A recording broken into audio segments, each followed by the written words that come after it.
نحمده ونستعينه ونستغفره ونؤمن به ونتوكل عليه ونعوذ بالله من شرور أنفسنا ومن سيئات أعمالنا من يهده الله فلا مضل له ومن يضلل فلا هادي له وأشهد أن لا إله إلا الله وحده لا شريك له وأشهد أن محمدا عبده ورسوله الذي أرسله بالحق بشيرا ونذيرا وداعيا إلى الله بإذنه وسراجا منيرا أما بعد إخوة الإيمان أوصيكم ونفسي بتقوى الله سبحانه وتعالى يا أيها الذين آمنوا اتقوا الله حق تقاته ولا تموتن إلا وأنتم مسلمون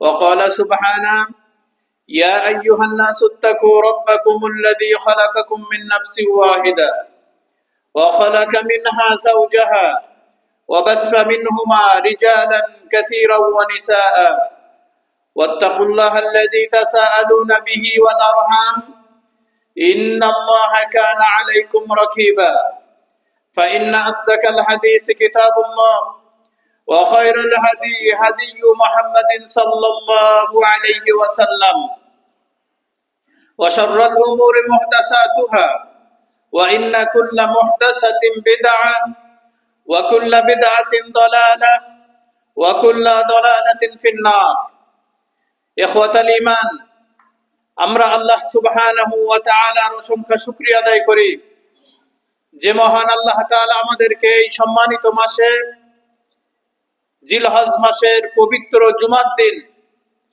আজানের সাথে সাথে আল্লাহর এই পৃথিবীতে আল্লাহর সর্বশ্রেষ্ঠ স্থান মসজিদে আসার তৌফিক দান করেছেন।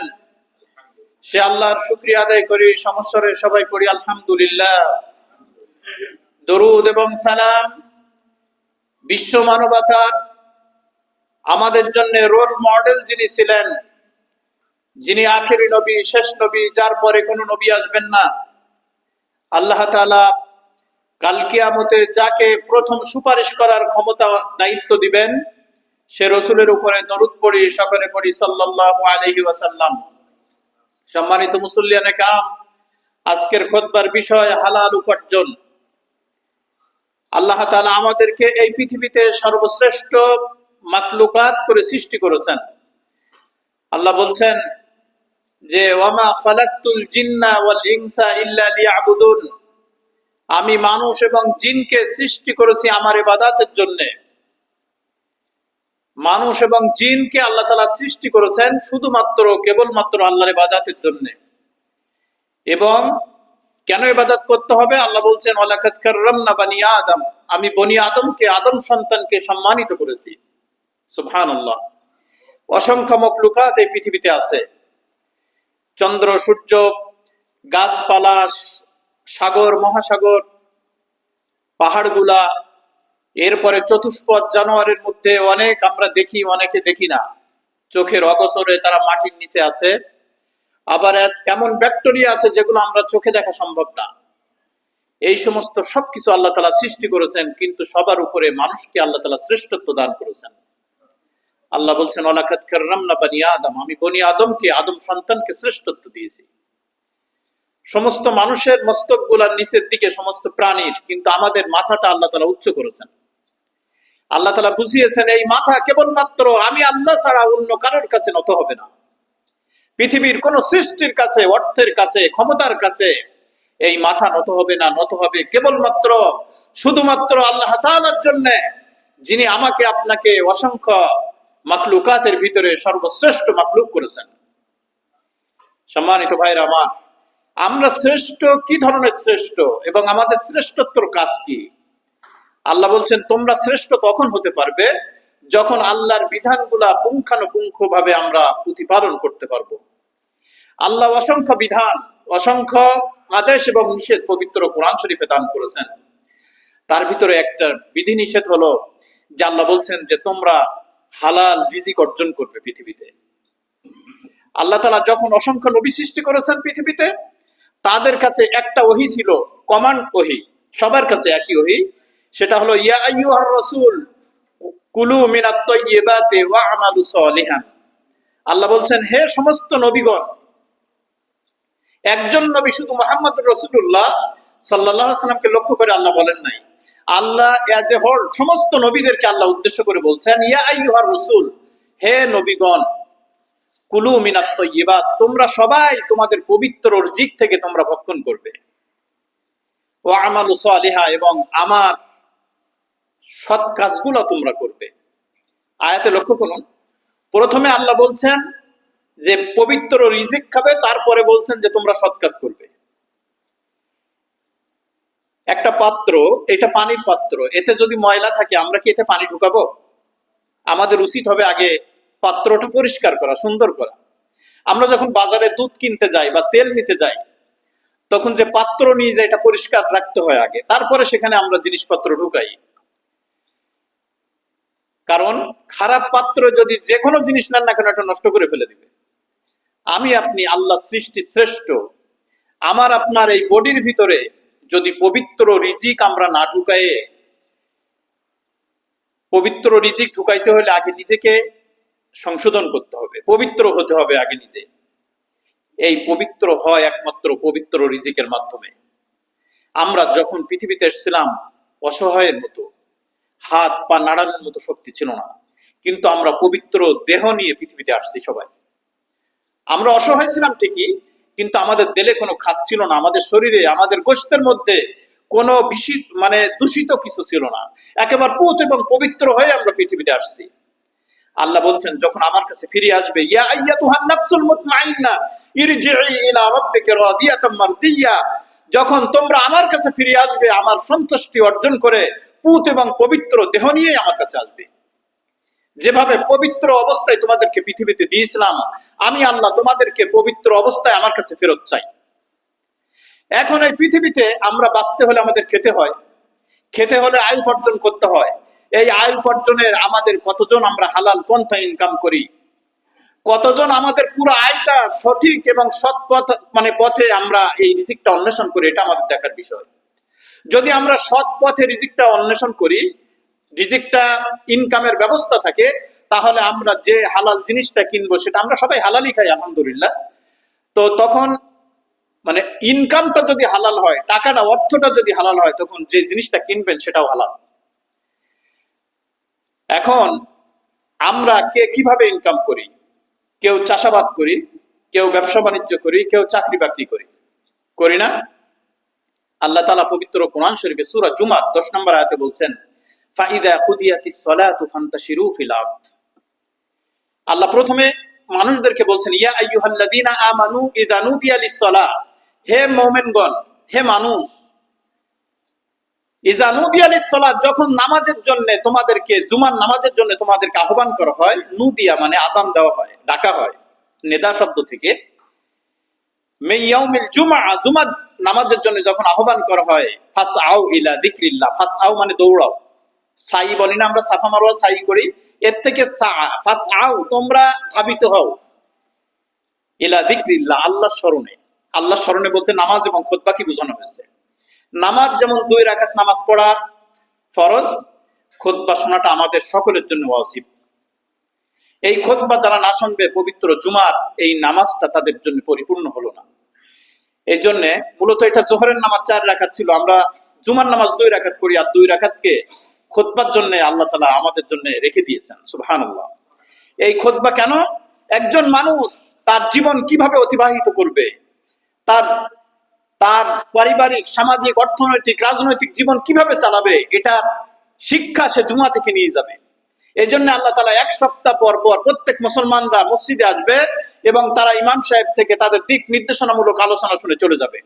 ঠিক 2টা ঈদের দিন আরো বৃহৎ পরিসরে বড় ইমাম সাহেব তিনি ঈদের নামাজ আদায় করবেন মুসলমানদের নিয়ে, এবং বৎসরের কি সমস্ত কাজ কারবার আছে এগুলা তিনি বুঝিয়ে দিবেন। আর হজের খুতবাটা হলো বিশ্ব মুসলমানদের যারা প্রতিনিধি, তারা হজ করতে যাবেন, তারা 1 বছরের দিক নির্দেশনা নিয়ে তাদের দেশে ফিরে যেয়ে এগুলা বাস্তবায়ন করবেন। মূলত হজের খুতবার নিয়মগুলো হলো এরকম, কিন্তু আজকে আমরা গতানুগতিক খুতবা দেই, শুনে চলে যাই। সম্মানিত ভাইরা আমার, আমি বলছিলাম আমরা যে ইনকাম করি, কেউ ব্যবসা বাণিজ্য করি, কেউ চাকরি বাকরি করি, কিন্তু আল্লাহ তাআলা জুমার এই সূরা জুমার ভিতরে বলছেন যে ইযা নুদিয়া লিস-সালাতি মিন ইয়াউমিল জুমআ ফাসআউ ইলা যিকরিল্লাহ, যখন জুমার নামাজ শেষ হয়ে যায় মসজিদে বসে থাকার দরকার নেই, তোমরা জমিনে ছড়িয়ে পড়ো। ফাসআউ ইলা যিকরিল্লাহি ওয়া যারুল বাই, তোমরা ব্যবসা বাণিজ্য সব বাদ রেখে আগে মসজিদে আসো, এসে নামাজটা শেষ করার পরে ফাইজা কুদিয়াতিস সালাত ফান্তাশিরু ফিল আরদ, যখন নামাজ শেষ হয়ে যায় মসজিদে আর বসে থাকার দরকার নেই, আল্লাহর এই পৃথিবীতে তোমরা ভ্রমণ করো রিজিক অন্বেষণের জন্য। এই জন্য মানে ফকিরা বলেছেন বা মুফাসসিররা বলেছেন, যখন ফরজ নামাজ হয়ে যায় যে যে কাজে থাকে সে সেই কাজে চলে যাওয়াটা তাদের জন্য ফরজ। ধরুন আমি অফিসে ডিউটি করি, জুমার দিন আমার ডিউটি আছে, আমি নামাজ শেষ করে আমি ডিউটিতে জয়েন করা আমার জন্য কর্তব্য, কারণ সেখান থেকে আমার হালাল রিজিকটা আসতেছে। এই জন্য যে ব্যবসা বাণিজ্য করবে, জুমার আজান হয়ে যাবে সবকিছু হারাম তার জন্য, এখন নামাজ শেষ হয়ে যাওয়ার পরে সবকিছু আবার আল্লাহ তাআলা হালাল করে দিয়েছেন আমার আপনার জন্য। মসজিদে বসে থাকার দরকার নাই, ক্ষেত খামার করবেন, চাষাবাদ করবেন, জমিনে ছড়িয়ে পড়েন। এই জন্য আল্লাহ বলছেন সূরা জুমার মধ্যে ফাইদা কুদিয়াতিস সালাতু ফান্তাশিরু ফিল আরদ ওয়াবতাগু মিন ফাদলিল্লাহ। ওয়াবতাগু মিন ফাদলিল্লাহ বলতে আল্লাহর এই পৃথিবীতে রিজিক অন্বেষণের জন্য আমরা বেরিয়ে পড়ি। দেখেন আল্লাহ পাক কোরআন শরীফে বলছেন হুয়াল্লাযী খালাকা লাকুম মা ফিল আরদি জামিআন, আমি পৃথিবীতে যা কিছু সৃষ্টি করেছি সব তোমাদের রিজিকের জন্য। এখানে সরাসরি রিজিকের কথা বলা হয় নাই, কিন্তু মুফাসসিররা বলছেন এখানে রিজিকের ব্যাপার। হুয়াল্লাযী খালাকা লাকুম মা ফিল আরদি জামিআন, পৃথিবীতে যা কিছু সৃষ্টি করেছি সব তোমাদের জন্য। এখন আপনি বলবেন গাছগুলা কাদের খেদমত করে? আমাদের না? গাছের যে ফল ফ্রুট হয়, যে সমস্ত শস্য শ্যামল হয়, ধান হয়, গম হয়, এগুলো তো আমরাই খাই। সমুদ্রে যান, সমুদ্রে যে সমস্ত বড় বড় প্রাণীগুলো আছে, মাছ, এগুলো আমরা ধরে আমরা আহার করছি। এরপরে আপনি যেখানেই যাবেন না কেন, আপনি আল্লাহ তাআলা যে স্পেস দিয়েছেন, জমিন থেকে শুরু করে আসমান, এই যে আমরা বিমানে আসি, এই পথ কে করে দিয়েছেন? এই পথে মালামাল কে বহন করছেন? সাগর দিয়ে, বড় বড় শিপ দিয়ে মালামাল গুলা পণ্য বহন করেন আরো কম খরচে, এগুলো সব তো আল্লাহ সৃষ্টি করেছেন আমাদের জন্য। সমস্ত জিনিসের পেছনে এই মানুষরাই কাজ করে। জাহাজগুলো চালাচ্ছে মানুষ, প্লেন চালাচ্ছে মানুষ, কৃষি কাজ করছে মানুষ, চাকরি বাকরি সব আমরাই করি। আল্লাহ বলছেন সবকিছু তোমাদের জন্যই করা হয়েছে, তবে তোমরা এগুলো হালাল পন্থায় মানে করে তোমরা আমার ইবাদত করবে। যদি হালাল পন্থায় ইনকাম না করে যদি হারাম পন্থায় হয়, আল্লাহ বলছেন আমি হারাম জিনিস গ্রহণ করব না। যেমন একটা সরিষার দানা যদি পচা থাকে, একটা চিটা যদি জমিনে ছড়িয়ে দেওয়া হয়, ওর থেকে গাছ উৎপন্ন হবে না? হবে? ভালো ধান দিতে হবে যদি গাছ। আল্লাহ বলছেন তুমি আমি তোমাকে যদি জান্নাত পেতে হয়, তোমাকে একটা সঠিক বীজ হয়ে মাটির ভিতরে যেতে হবে, তাহলে তোমার দিয়ে সবুজ গাছপালা জন্মগ্রহণ করবে। কাল কিয়ামতে আল্লাহ তাআলা তোমাকে জান্নাত উপহার দিবেন। সম্মানিত ভাইরা আমার, এই জন্য আমাদেরকে সর্বপ্রথম আমাদের হালাল রিজিক অর্জনের জন্য আমাদের সচেষ্ট থাকতে হবে। আমরা যারা প্রবাসী আছি তাদের ব্যাপারে আল্লাহ তাআলা কোরআন শরীফে বলছেন ওয়া আখারুনা ইয়াদরিবুনা ফিল আরদি ইয়াবতাগুনা মিন ফাদলিল্লাহ, তোমাদের ভিতরে কিছু মানুষ আছে যারা অসুস্থ, কাজ কাম করতে পারে না, হয়তো সে হাসপাতালে আছে অথবা বাসায় বসা, মসজিদেও আসতে পারে না। আর কিছু মানুষ আছে ইয়াবতাগুনা মিন ফাদলিল্লাহ, তারা আল্লাহর এই পৃথিবীতে, আল্লাহ বলছেন ফিল আরদি ইয়াবতাগুনা মিন ফাদলিল্লাহ, তারা জমিনে ছড়িয়ে পড়ে আল্লাহর দেওয়া রিজিক অন্বেষণের জন্য। মুফাসসিররা বলছেন এই আয়াত দিয়ে আল্লাহ তাআলা বিদেশে দুনিয়ায় ভ্রমণের কথা বলা হয়েছে। আমরা যারা মানে বিদেশে আসছি, আমরা এখানে হালাল ইনকামের জন্য আসছি না? কিন্তু এই হালাল ইনকাম করতে যেয়ে অনেক সময় আমরা আমাদের মালিককে ঠকাই। আমরা দোকানে চাকরি করি, সেখান থেকে অবৈধভাবে পয়সা ইনকাম করি। ব্যবসা করি, সেখান থেকে আমরা অবৈধভাবে ওজনে কম দেই, অথবা মানুষকে ঠকাই, মিথ্যার আশ্রয় নেই। এগুলা করলে আমাদের এই হাজার হাজার দূরে আমরা আসলাম, হাজার হাজার কিলোমিটার দূরে হালাল ইনকামের জন্য, কিন্তু আমাদের এই ইনকামটা তো হালাল হলো না। আমি আপনি যে কষ্ট করলাম, এই কষ্ট করে আমার পরিবারকে চালালাম, আমার পিতা মাতা স্ত্রী সন্তানকে, তারা তো কাল কিয়ামতে আমার এই ইনকামের জন্য তারা জবাবদিহি করবে না, জবাবদিহি করতে হবে আমার আপনার। এই সামান্য এই পৃথিবীতে 50, 60, 70 বছর চলার জন্য যদি আমরা গোজাই মিলের ব্যবহার করি, মানুষকে ঠকাই, মানুষের মাল অবৈধভাবে ভক্ষণ করি, এই দুনিয়ায় হয়তো কোনো মতে যেতে পারবো, কিন্তু কবর থেকে শুরু হবে আমার আপনার আযাব। এই পচা দেহ কবরের ভিতরে যখন রাখা হবে, দুইজন ফেরেশতা আসবে, ইযা উদখিলাল মাইয়িতু ফি কবরিহি, যখন একজন মানুষকে কবরে রাখা হয় দুইজন ফেরেশতা চলে আসে, বলে মান রব্বুকা, তোমার রব কে? মান দীনুকা ওয়া মান নবিয়্যুকা, যারা সঠিক মানুষ, হালাল পন্থা ইনকাম করে হালাল রক্ত এবং গোশত নিয়ে যারা পৃথিবী থেকে বিদায় নিয়েছে, তারাই জবাব দিতে পারবেন রব্বি আল্লাহ, আমার রব আল্লাহ। আর না হাজারবার মুখস্থ করেন, এখানে পড়ছেন কালেও কবরে গিয়ে এই সমস্ত জবাব দেওয়া যাবে না। হালাল রক্ত নিয়ে হালাল গোশত নিয়ে যদি আমরা কবরে যেতে পারি, তাহলে বিশ্বনবী মুহাম্মদুর রাসূলুল্লাহ সাল্লাল্লাহু আলাইহি ওয়াসাল্লাম আমাকে আপনাকে কাল কিয়ামতে ওয়েলকাম করবেন। আমাকে আপনাকে হাউজে কাউসারের পানি দিয়ে তৃপ্তি করাবেন, যে পানি খাওয়ার পরে মানুষের আর কোনো পিপাসাই থাকবে না। রাসূলুল্লাহ সাল্লাল্লাহু আলাইহি ওয়াসাল্লাম আমার আপনাকে সসম্মানে সুপারিশ করে আল্লাহর মহান জান্নাত আমাদেরকে দেওয়ার ব্যবস্থা করবেন। কিন্তু আমরা যদি হারাম ইনকাম করে, আমরা আজকের এই পৃথিবীতে ব্যবসা বাণিজ্য আল্লাহ হালাল করেছেন, আহাল্লাল্লাহুল বাইআ ওয়া হাররামার রিবা, আল্লাহ বলছেন আমি ব্যবসাকে হালাল করেছি, সুদকে হারাম করেছি। এই প্রবাসেও আমাদের মধ্যেও সুদের কাজ কারবার চালু আছে কিনা? সুদের কাজ কারবার চালু আছে। তারা সুদ, মানুষকে, অসহায় একজন মানুষ কখন মানুষের কাছে হাত পাতে? যখন অসহায় হয়। এই অসহায়কে ব্যবহার করে মানুষ 100 টাকার বিনিময়ে কিছু অতিরিক্ত টাকা নিচ্ছে, এটা তো হারাম হয়ে যাচ্ছে, হারাম হয়ে যাচ্ছে। রাসূলুল্লাহ সাল্লাল্লাহু আলাইহি ওয়াসাল্লাম বলছেন আমি যখন মিরাজের রজনীতে গিয়েছি, আমি দেখলাম সমুদ্রের তীরে একজন ব্যক্তি বড় একটা পাথর নিয়ে দাঁড়িয়ে আছে, আর একজন মানুষ সাঁতার কেটে সে সমুদ্রের মধ্যখান থেকে নিকটে আসছে, কিনারায় আসছে, আর এই পাথরওয়ালা ব্যক্তি সে হাতে নিয়ে তার মাথায় এই পাথর দিয়ে আঘাত করছে। সে আবার দূরে চলে যাচ্ছে, আবার আসছে, সে আবার পাথর দিয়ে মারছে, আবার দূরে চলে যায়, এইভাবে বারবার আসা যাওয়া করছে, কিনারায় সে উঠতে পারতেছে না। আল্লাহ রাসূল প্রশ্ন করছেন মান হাউলা ইয়া জিবরিল, এই ব্যক্তিকে হে ভাই জিবরিল, যাকে এই আযাবের ভিতরে দেখতে পাচ্ছি আমি।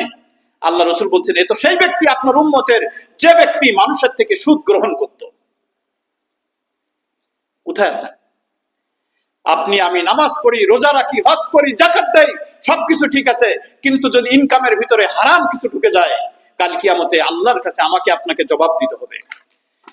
আবার অনেকে আছে মানুষের কাছে হাত পাতে, ভিক্ষা করে, ভিক্ষা করার মতো তার সেই অবস্থা না, কিন্তু মানুষের থেকে বিভিন্ন ছলছতরি করে পয়সা ইনকাম করে।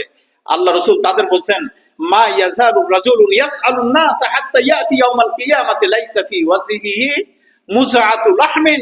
আল্লাহ রাসূল বলছেন, সহিহ বুখারী এবং মুসলিমের হাদিস, যে ব্যক্তি মানুষের কাছে চেয়ে চেয়ে খায়, চেয়ে বেড়ায়, মানুষের মুখাপেক্ষী থাকে, কাল কিয়ামতে সে উঠবে ঠিকই, কিন্তু তার মুখে কোনো গোশত থাকবে না, শুধু কঙ্কাল হাড়গুলা থাকবে। এই অবস্থায় সে উঠবে। মানুষরা বলবে তোমার এই অবস্থা কেন? বলবে যে আমার অবস্থা ভালো ছিল পৃথিবীতে, কিন্তু মানুষের কাছে হাত পেতে চেয়ে চেয়ে খেতাম, আমি সচ্ছল ছিলাম, কিন্তু আমার আচার আচরণ ব্যবহারে এমন ভাবে উপস্থাপন করতাম মানুষের সামনে যে আমি অসহায়।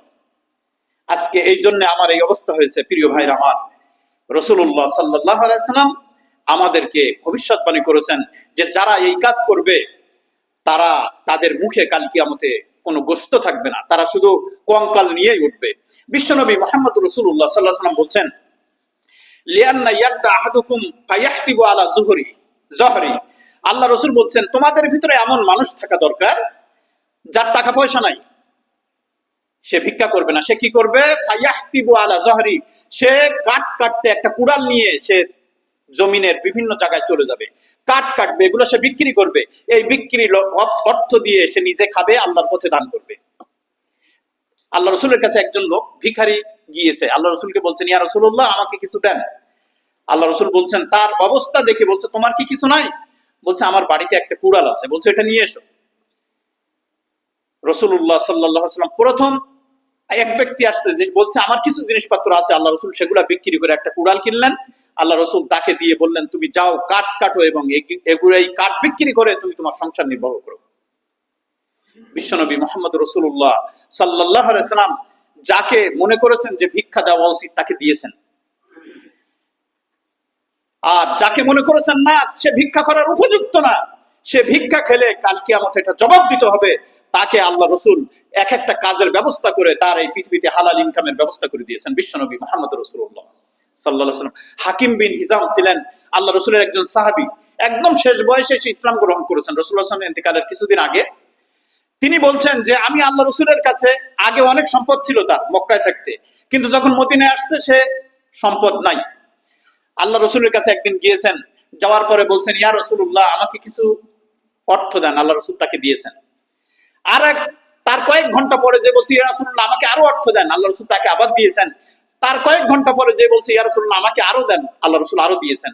এক সাহাবী বলছে যে তুমি কি দেখো না আল্লাহ রসুলের কাছে অর্থ নাই, আল্লাহ রসুল পেরেশান হয়ে যাচ্ছে, তারপরেও তুমি বারবার চাচ্ছ? বলছে আমার তো প্রয়োজন। আল্লাহ রসুল ওই সাহাবীকে ওমর রাদিয়াল্লাহু তাআলা কে বলছেন যে তুমি তাকে বলো না তার প্রয়োজন, এই জন্য সে বারবার আসছে। আমি বুঝি, দেখেন বিশ্ব নবী ভিক্ষা দিতে নিষেধ করেছেন, কিন্তু আরেকজন সাহাবীকে 3 বার দিলেন। আল্লাহ রসুল বলছেন যে যতবার আসে আমি তাকে ততবার দিব, কারণ তার প্রয়োজন। সম্মানিত ভাইরা আমার, এই জন্য আমরা কারোর মুখাপেক্ষী হব না। আল্লাহ যে হাত দিয়েছেন 2টা, যে পা দিয়েছেন, মেধা দিয়েছেন, বিবেক বুদ্ধি, লেখাপড়া শিখেছি আমরা হাজার হাজার কিলোমিটার দূরে এসে আমরা ইনকামের ব্যবস্থা আল্লাহ করে দিয়েছেন। আমরা কারোর কাছে হাত পাতবো না, এবং আমরা আমাদের ইনকামে যেন শতভাগ হালাল থাকে। অনেকে চাষাবাদ করতে যাই, আমরা শতভাগ সেখানে হালাল ইনকাম হয়, কিন্তু আমি আলটা জমিনটা একটু ঠেলে আরেকজনের হাতে 1 বিঘা বা আধা বিঘা এগুলা সরাই দিলাম। বলেন এইটা না দিলে কি আমরা দুনিয়ায় বাঁচতে পারতাম না? পারতাম কি না? অনেকে আমরা বাড়ি বানাই, কিন্তু প্রাচীরটা এমন ভাবে দেই যে অন্য মানুষের ভিতরে চলে যায়, কিন্তু আমি আমার 1 হাত জমি ছেড়ে দেই না। কারণ যখন আপনি মৃত্যুবরণ করবেন 3.5 হাত জায়গা ছাড়া তো আপনি আর কিছু নিয়ে যেতে পারবেন না পৃথিবী থেকে। কেউ যদি ইচ্ছা করে, আপনি যদি বলেন যে আমার হাজার হাজার বিঘা সম্পত্তি আছে, আমার 1 বিঘা জমির উপরে আমার দখল করবে দুনিয়ার মানুষ? অসম্ভব। পৃথিবীর যত বড় বাদশা হোক, বিশ্ব নবী মুহাম্মদুর রাসূলুল্লাহ সাল্লাল্লাহু আলাইহি ওয়াসাল্লামের মতো নিষ্পাপ মানুষ, গোটা মানবতার শ্রেষ্ঠ মানুষ, তিনিও সংক্ষিপ্ত একটা কবর নিয়ে পৃথিবী থেকে বিদায় নিয়েছেন। তার নিষ্পাপ সাহাবীরা তার পাশে শুয়ে আছেন ছোট্ট ছোট্ট কবর নিয়ে। আমার আপনার তাই নিয়ে যেতে হবে। এই পৃথিবীতে যেটা ইনকাম করব হালাল ভাবে, আল্লাহর পথে যেটা দান করব আর যেটা নিজে ব্যবহার করব, সেটাই কেবল কাজে লাগবে। বাকি সমস্ত সম্পদ আমার আপনার এই পৃথিবীতে থাকবে, হয় আমার আপনার সন্তান সন্ততি নাতি পুতি তারা ব্যবহার করবে। যখন আমি আপনি মারা যাব 20-25 বছর পরে, আমার আপনার নামই পৃথিবীতে থাকবে না। আমার সন্তান তার নাম থাকবে যে ওনার সম্পদ। আবার সন্তান যখন মারা যাবে তার সন্তানরা বলবে যে এটা আমার বাবার সম্পদ, দাদার সম্পদ আর বলবে না। কিসের অহংকার আর কিসের আমাদের এই সমস্ত বড়াই পৃথিবীতে, আর অহংকার করে আমরা মানুষের অবৈধ মাল ভক্ষণ করে আমরা কি করব ভাই পৃথিবীতে? আসুন আমরা সবাই আল্লাহর এই পৃথিবীতে বিনয়ী হয়ে আমরা হালাল রুজি ইনকাম করে পৃথিবী থেকে হালাল ভাবে আখিরাতের পথযাত্রী আমরা সবাই হই। আল্লাহ তৌফিক দান করুন। বারাকাল্লাহু লানা ওয়া লাকুম ফিল কুরআনিল আযীম ونفعني وإياكم بما فيه من الآيات والذكر الحكيم.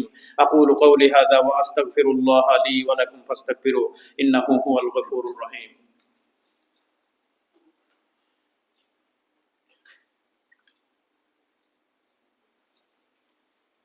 الحمد لله الذي هدانا لهذا وما كنا لنهتدي لولا أن هدانا الله.